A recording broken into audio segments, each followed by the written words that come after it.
नमस्कार दोस्तों, मेरा नाम है ब्रिजेश यादव। फिर हाजिर हूँ क्राइम स्टोरी की एक नई श्रृंखला में।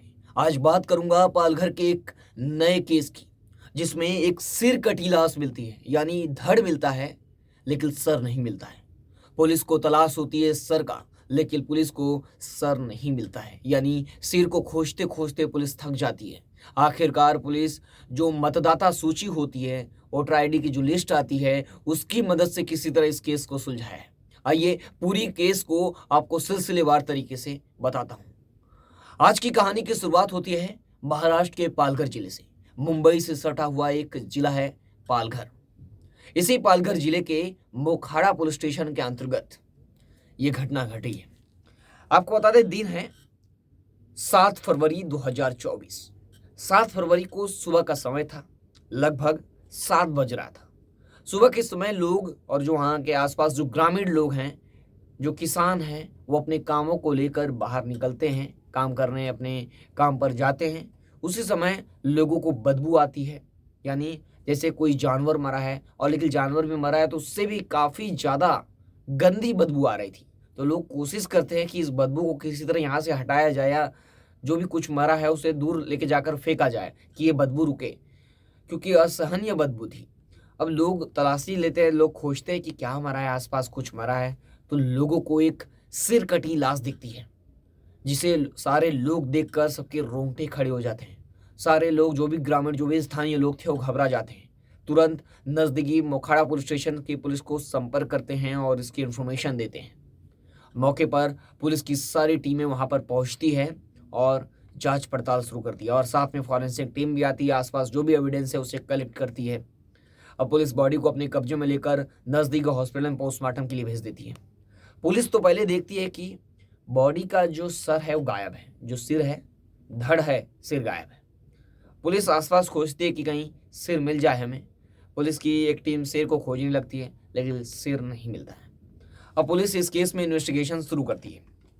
इसमें जो पालघर की एसपी हैं बाला साहेब पाटिल, वो कई टीमें बनाते हैं, और वहीं पैरेलल जांच कर रही थी क्राइम ब्रांच की टीम। क्राइम ब्रांच के जो सीनियर पीआई हैं अनिल विभूते, वो भी इस केस में टीमें बनाते हैं, टीमें गठन करते हैं, और पुलिस और क्राइम ब्रांच की टीम पैरेलल जांच शुरू करती है, इस केस में इन्वेस्टिगेशन शुरू करती है।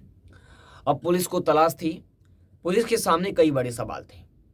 इस महिला को मारने के पीछे का मकसद क्या था, और इस महिला को मारा भी तो मारा, क्यों मारा, और मारने के पीछे कौन हो सकता है, और ये महिला है कौन, ये सबसे बड़ा सवाल था।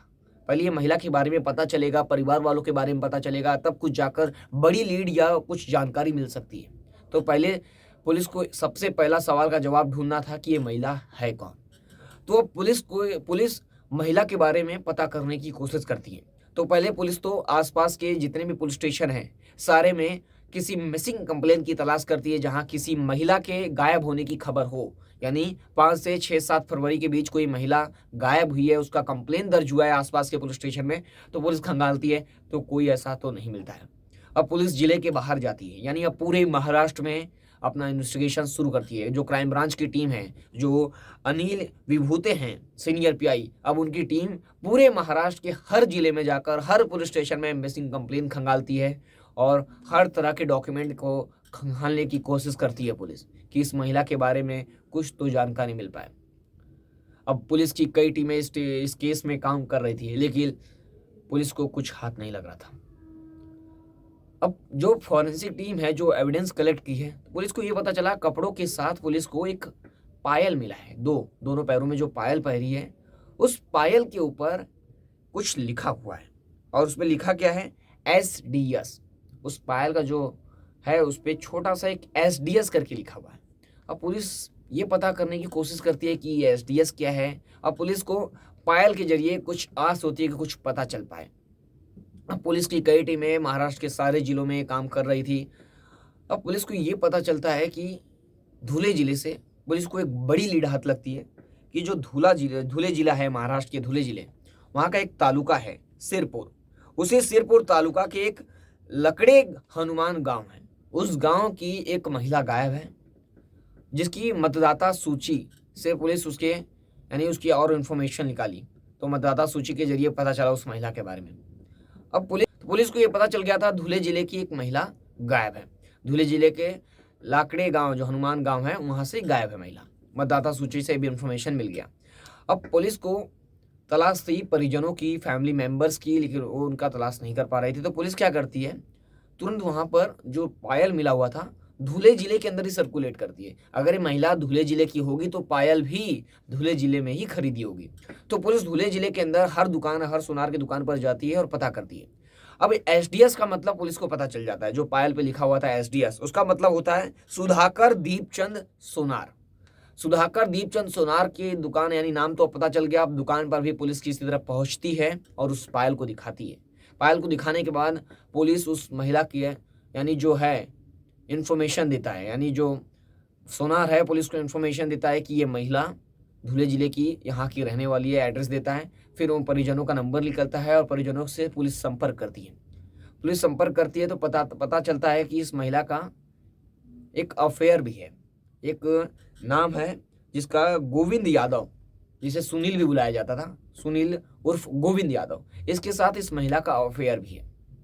पुलिस को एक बहुत बड़ी लीड और एक बड़ा ब्रेक थ्रू हाथ लगा।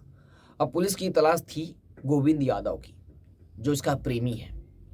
पुलिस इसकी उम्र के बारे में पता की तो पता चला कि महिला 30 से 35 साल की है और ये गोविंद यादव 40 से 45 साल का है। इन दोनों का अपने बीच में अफेयर है इन दोनों का।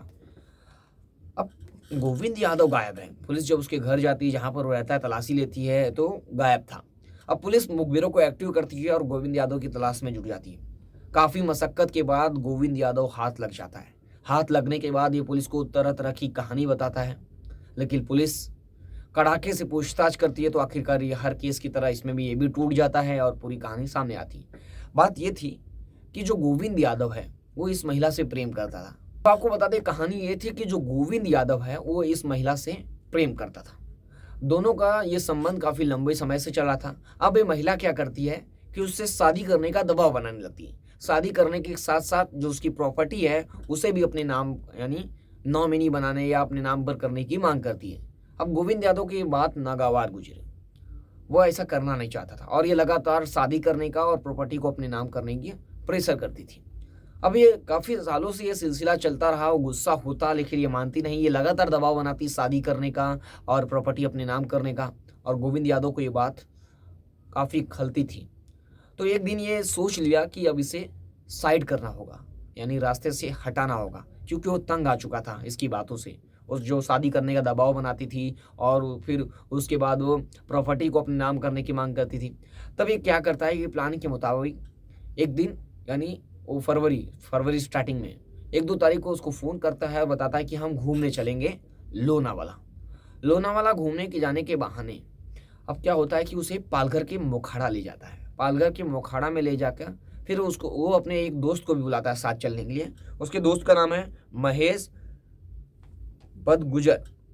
रमेश बड़गुजर को साथ में लेकर जाता है और ये दोनों और वो महिला उन लोग के साथ जाती है घूमने। लोनावाला की जगह पालघर पहुंच जाते हैं और पालघर पहुंचने के बाद एक रूम में इसका गला घोंटकर मर्डर कर देते हैं।